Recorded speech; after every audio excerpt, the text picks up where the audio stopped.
Hi, Chevra. Welcome back to the short fort. I'm not driving. No hands. We're all good. We're all good. It's Parshat Tzav. It's like, if you didn't get enough korbanos, enough avoda, and sacrifices in Vayikra, good, we got Tzav. We have another one. It's almost like a double parsha of like the same kind of stuff.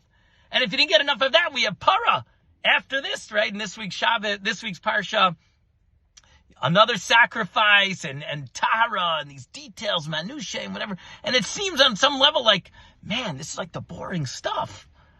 I said it, right? This is the boring stuff. But I actually don't believe that. Life is about avodah. Life is about finding Tahara and Kedusha, purity and holiness in the Manusha, in the details. That's what Judaism actually is about. There's something beautiful about it. And we don't recognize it enough. Sometimes we don't give it its due in terms of how important it is to keep those details, to actually keep the Torah and the mitzvot the way that Hashem prescribes, and to understand the meaning and fulfillment that it brings to our lives. It's a recipe for a life well lived. Now, no one embodied this more than Senator Joseph Lieberman, Zichrono Livracha, who recently passed away. Lieberman talks about how, as a young adult, he wasn't Shomer Shabbos, and he's raised traditional, and he's in Yale, he says, and I'm studying, I'm doing whatever a person does in university, and he could use your imaginations, and his grandmother passes away, and his grandmother was this very major influence, religious influence in his life. And she was fully Shomer Shabbos and so on. And he said, I need to keep the Masorah alive. He said, Shabbos goes back all the way. That's what he said. Shabbos goes all the way back to Har Sinai, right? It's in the Ten Commandments. It goes back to Sinai.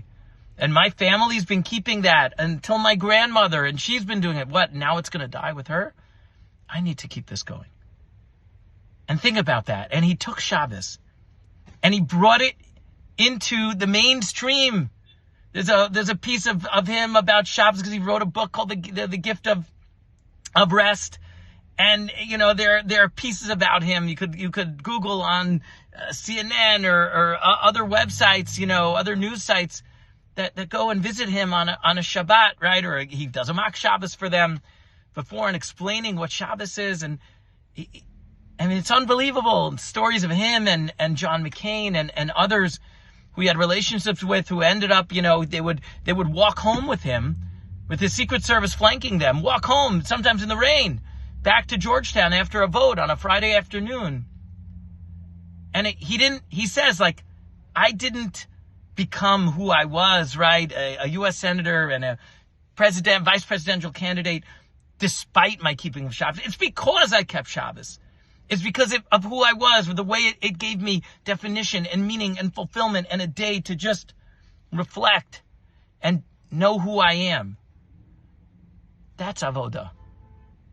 That's tahara. That's purity. That's holiness. We should all think about that. How we can incorporate Torah and mitzvot into our lives, whether it's kashrus, whether it's Shabbos, whatever. Those minutiae, the daily davening and tefillin and all of these things. And how meaningful it could be for us and for our families, for our communities. Le'ilui neshmas, Senator Joseph Lieberman. May his memory always endure as a blessing.